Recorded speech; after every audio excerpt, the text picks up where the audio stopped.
Assalamualaikum warahmatullahi wabarakatuh.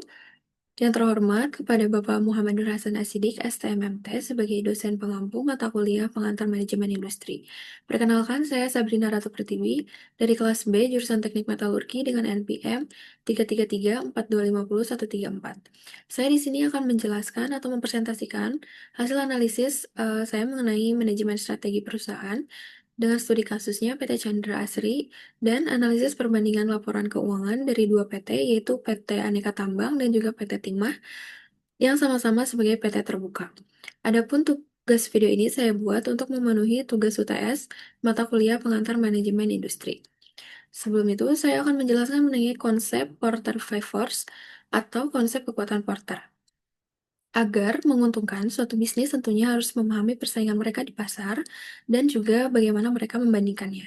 Nah, salah satu alat yang umum digunakan oleh para perusahaan untuk menganalisis persaingan dalam suatu industri adalah konsep Porter Five Forces atau konsep 5 Porter. Mengutip dari Investopedia, 5 kekuatan Porter adalah model yang mendeteksi dan menganalisis 5 kekuatan kompetitif yang membentuk setiap industri dan juga membantu menentukan kelemahan dan kekuatan industri tersebut. Dengan model ini, bisnis dapat melihat 5 faktor yang melibatkan organisasi industri lain yang dapat mempengaruhi profitabilitas mereka. Adapun 5 faktor Porter Five Forces ini, di antaranya yang pertama ada persaingan antar perusahaan pesaing atau rivalry among competing firms, di mana faktor ini mempertimbangkan jumlah pesaing di pasar dan seberapa kuat mereka. Faktor ini juga membandingkan kualitas produk dan layanan masing-masing dari para pesaing. Persaingan yang tinggi ketika suatu industri memiliki banyak perusahaan dengan ukuran dan juga kekuatan yang sama, sehingga pelanggan dapat berpindah dari suatu perusahaan ke perusahaan yang lain dengan sedikit biaya. Oleh karena itu, di pasar yang kompetitif, bisnis lebih cenderung meluncurkan kampanye iklan dan pemasaran yang agresif dan menurunkan harga mereka untuk menarik pelanggan. Nah, lalu yang kedua yaitu ada potensi masuknya pesaing baru atau potential entry of new competition, yaitu faktor yang mempertimbangkan seberapa mudah pesaing dapat memasuki pasar. Karena semakin banyak perusahaan bergabung dengan suatu industri, maka bisnis yang ada beresiko kehilangan sebagian pelanggan dan juga keuntungan mereka. Sehingga ancaman pendatang baru tinggi jika perusahaan dapat memasuki pasar dengan mudah dan dengan biaya yang rendah atau jika ide atau teknologi perusahaan tidak dipatenkan atau tidak dilindungi. Lalu yang ketiga ada potensial pengembangan produk pengganti atau potential development of substitute product, yaitu faktor yang mempertimbangkan seberapa mudah pelanggan dapat beralih di antara produk atau layanan yang serupa. Jika banyak produk memenuhi kebutuhan pelanggan yang sama, maka produk tersebut menjadi dapat dipertukarkan, sehingga perusahaan kehilangan bagian dari keuntungan pasar ketika pelanggan menggunakan produk secara bergantian. Dan laba juga ikut menurun jika perusahaan mulai menurunkan harga mereka untuk mencoba bersaing dengan produk pengganti. Lalu yang keempat ada daya tawar pemasok atau bargaining power of supplies, yaitu faktor yang mempertimbangkan jumlah pemasok yang dapat diakses oleh perusahaan dan seberapa mudah pemasok dapat menaikkan harga atau mengurangi kualitas produk mereka, sehingga semakin banyak pemasok yang harus dipilih perusahaan, semakin mudah beralih ke pemasok yang lebih murah atau menghasilkan produk dengan kualitas yang lebih tinggi. Nah, yang terakhir, yaitu ada daya tawar konsumen atau bargaining power of consumer, yaitu faktor yang mempertimbangkan bagaimana perubahan harga mempengaruhi keputusan pembelian pelanggan dan juga kemampuan mereka untuk menurunkan harga pasar, karena pembeli memiliki daya tawar yang lebih besar ketika jumlahnya sedikit, tetapi jumlah produk penggantinya tinggi. Akibatnya, mereka dapat menyebabkan harga menjadi lebih rendah dan laba perusahaan menyusut.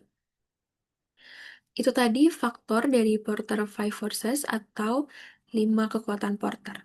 Selanjutnya, ini adalah analisis strategi manajemen perusahaan berdasarkan Five Porter, di mana saya menggunakan atau mengambil studi kasusnya dari perusahaan PT Chandra Asri.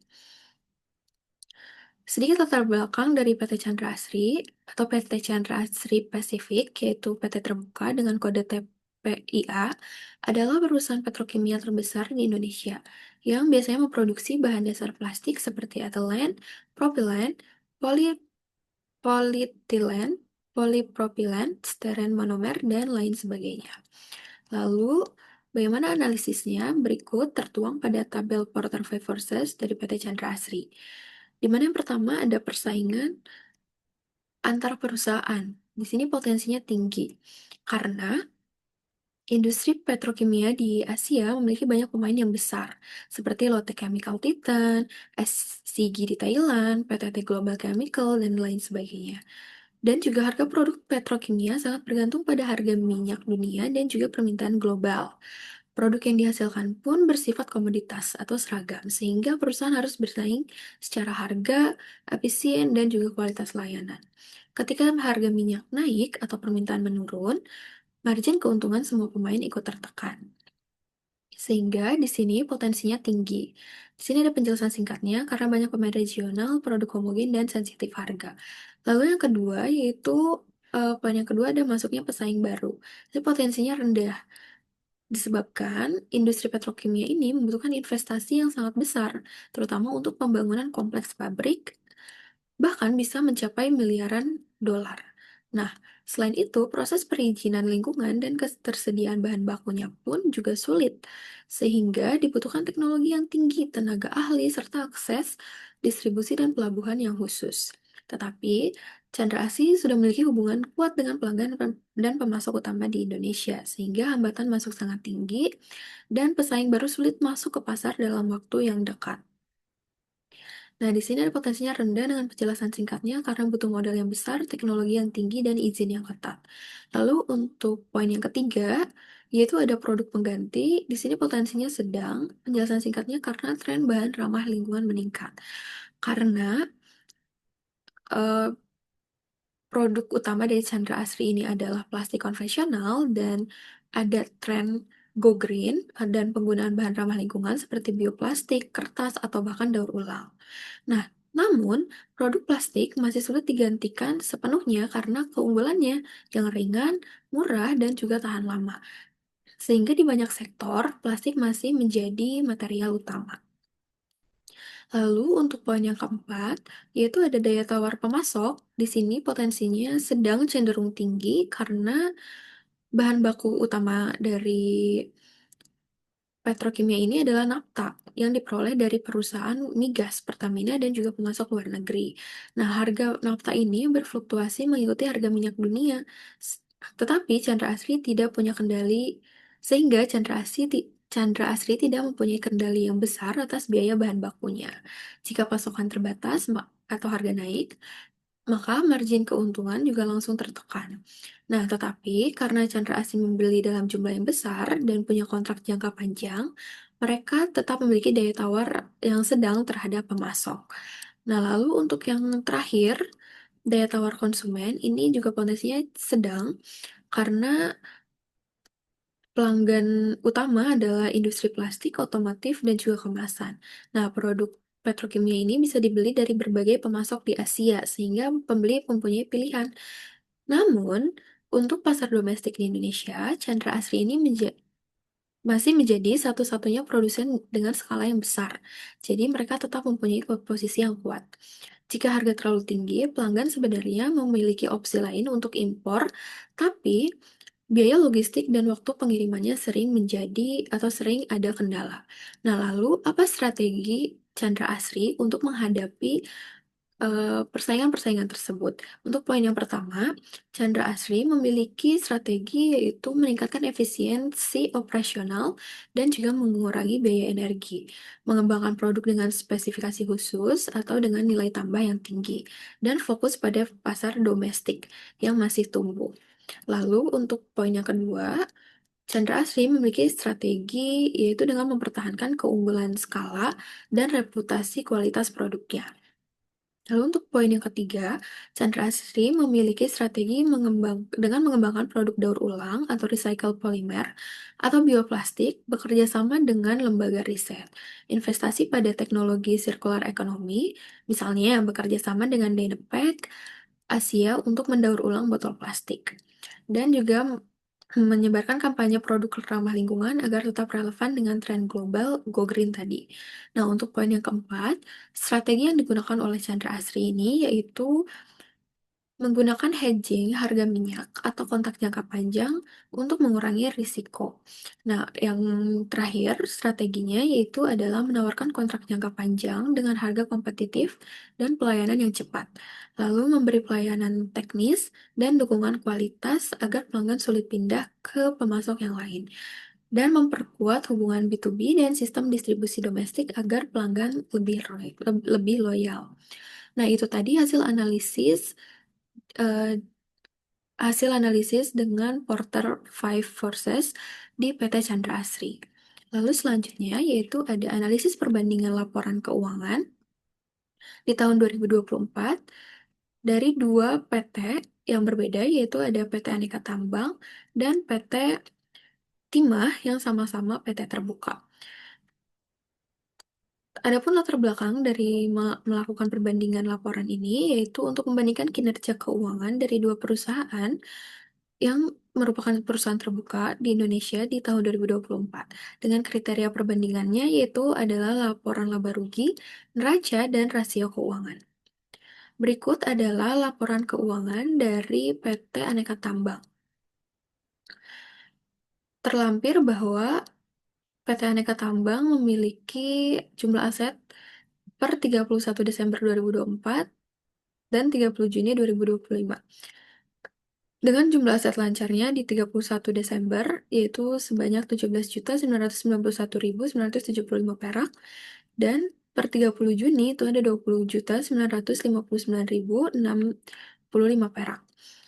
Dengan aset tidak lancar, per 31 Desember itu ada 26.530.670 perak, dan per 31 Juni itu ada per 30 Juni itu ada 27.419.084 perak.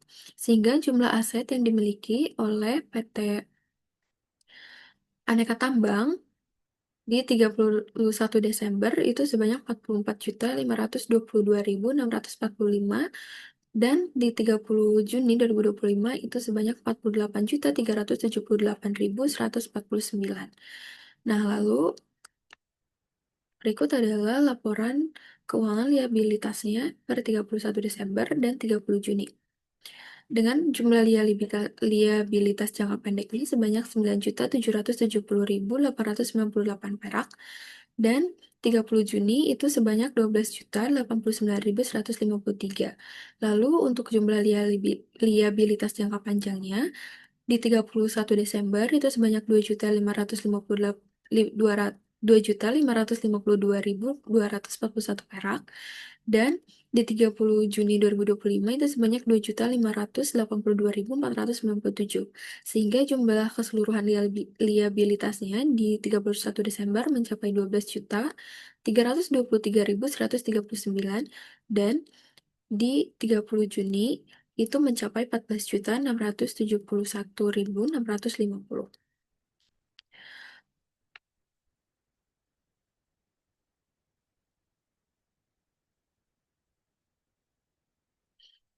Selanjutnya, ini ada jumlah ekuitasnya.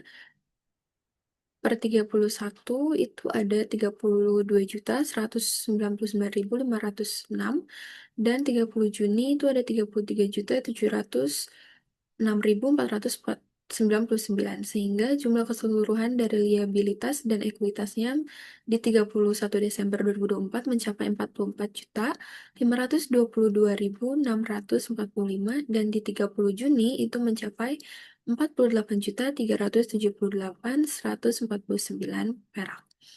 Lalu untuk laba, kotornya di 30 Juni 2024 sampai di 30 Juni 2024 itu laba kotornya mencapai 2.003.483, dan di 30 Juni 2025 itu mencapai 8.237.665. Untuk laba usahanya di 30 Juni 2024 itu 532.327, dan untuk di 30 Juni 2025 laba usahanya mencapai 6.137.603 perak. Nah, selanjutnya Pada laba sebelum pajak penghasilan di 30 Juni 2024 itu mencapai 1.650.170 perak dan di 30 Juni 2025 itu mencapai 6.533.024. Nah, selanjutnya ada laba periode berjalan. Di 30 Juni itu 2024 mencapai 1.512.928 dan di 30 Juni 2025 mencapai 5.143.470. Selanjutnya ini adalah laporan laba rugi dan penghasilan komprehensifnya. Per 30 Juni 2024 sampai 30 Juni 2025, di mana laba periodenya ada sejuta di 30 Juni 2024 ada 1.512.928 perak, dan di 30 Juni 2025 itu ada 5.143.471 perak. Jumlah penghasilannya di 30 Juni 2024 hanya 1.603.948 perak, namun di 30 Juni 2025 mencapai 5.154.203 perak. Dan laba bersih per sahamnya yaitu di 30 Juni 2024 64,52 dan di 30 Juni 2025 itu 195,43. Itu tadi laporan keuangan dari PT Aneka Tambang. Kemudian ini adalah laporan keuangan dari PT Timah dengan jumlah asetnya di 31 Desember 2023, jumlah aset lancarnya mencapai 5.519.186 perak, dan di 31 Maret 2024 itu mencapai 5.616.581 perak. Jumlah aset tidak lancarnya di 31 Desember 2023 itu mencapai 7.334.091 perak, dan di 31 Maret 2024 itu mencapai 7.206.643 perak. Sehingga jumlah keseluruhan aset yang dimiliki oleh PT Timah di 31 Desember 2023 itu 12.853.277 perak.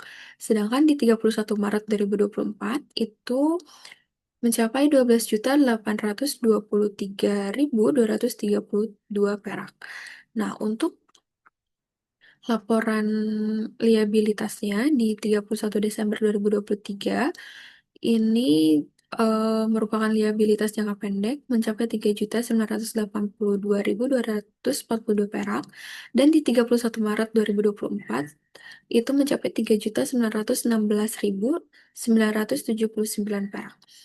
Lalu untuk liabilitas jangka panjangnya di 31 Desember 2023 itu mencapai 2.628.686 perak, dan di 31 Maret 2024-nya yaitu 2.538.373, sehingga keseluruhan jumlah liabilitasnya di 31 Desember 2023 mencapai 6.610.928 perak, dan di 31 Maret 2024 itu mencapai 6.455.352. Selanjutnya, ini laporan ekuitasnya. Ada di 31 Desember 2023 itu mencapai 6.242.349 perak, dan di 31 Maret 2024 itu mencapai 6.367.880 perak. Sehingga total keseluruhan jumlah liabilitas dan ekuitasnya di 31 Desember itu mencapai 12.853.277 perak. Dan di 31 Maret 2024 itu mencapai 12.823.232 perak. Lalu selanjutnya ini ada laporan laba rugi dan penghasilan komprehensifnya. Di 31 Maret 2023, laba brutonya mencapai 263.385, dan di 31 Maret 2024, laba brutonya mencapai 295.391 perak. Ini ada laba atau rugi sebelum pajak penghasilan di 31 Maret itu Di 31 Maret 2023 itu 83.267, sedangkan di 31 Maret 2024 hanya 48.788. Nah, untuk laba atau rugi periode berjalannya di 31 Maret itu 50.280.000 dan di 31 Maret 2024 itu 29.549. Selanjutnya ini adalah laporan laba rugi dari PT Timah, yaitu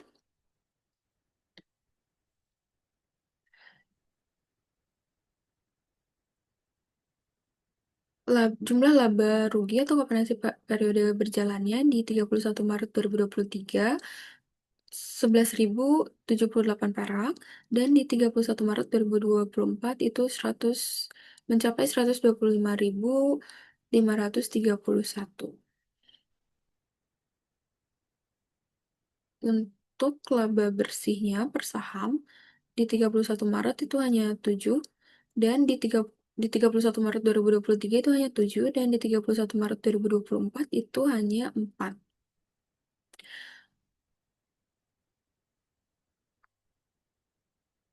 Nah, setelah melihat laporan keuangan dari kedua PT tersebut, berikut adalah hasil analisisnya. Hasil analisis dari sisi laba dan juga dari sisi neraca. Dari sisi laba, didapatkan bahwa PT Aneka Tambang mencatat pendapatan sebesar 59,2 triliun pada semester 1 di tahun 2025. Ini merupakan peningkatan yang signifikan dibandingkan periode yang sama pada tahun 2024 yang hanya mencapai 23,19 triliun. Dan mendapatkan laba bersih yang dihasilkan itu mencapai hingga 5,14 triliun. Itu juga meningkat lebih dari 3 kali lipat dari tahun sebelumnya. Peningkatan ini terutama didorong oleh faktor kenaikan harga komoditas nikel dan juga efisiensi biaya operasional. Lalu untuk PT Timah mencatat pendapatan sebesar 2,6 triliun pada triwulan 1 dari 2024. Ini merupakan sedikit penurunan dibandingkan tahun sebelumnya, di mana laba bersih perusahaan yang dihasilkan sebesar 29,55 miliar, menunjukkan penurunan kinerja akibat adanya tekanan harga timah global dan meningkatnya beban keuangan. Lalu dari sisi neraca, Antam memiliki total aset sebesar 48,38 triliun dengan ekuitas yang kuat mencapai 33,71 triliun atau sekitar 69,6% dari total aset yang dimiliki. Hal ini menunjukkan struktur permodalan yang sehat dengan tingkat leverage yang rendah. Lalu sebaliknya untuk PT Timah mencatat total aset sebesar 12,82 triliun dengan total ekuitasnya 6,37 triliun atau sekitar 49,7% dari total keseluruhan aset yang dimiliki. Tingkat liabilitas yang lebih tinggi dibandingkan Antam mengindikasikan ketergantungan yang lebih besar terhadap pembiayaan yang eksternal. Lalu dapat kita simpulkan bahwa secara keseluruhan PT Aneka Tambang sebagai PT terbuka menunjukkan kinerja keuangan yang jauh lebih kuat dibandingkan PT Timah yang sama-sama juga PT terbuka pada periode yang saya analisis. Antam unggul baik dari segi profitabilitas, efisiensi maupun struktur modal. Sementara PT Timah masih harus menghadapi tekanan pada aspek pendapatan dan juga margin laba akibat fluktuasi harga komoditas timah global. Data-data yang saya gunakan bersumber dari website PT Aneka Tambang juga PT Timahnya secara langsung. Baik, itu saja yang bisa saya presentasikan dan itu tadi hasil analisis saya. Terima kasih banyak. Wassalamualaikum warahmatullahi wabarakatuh.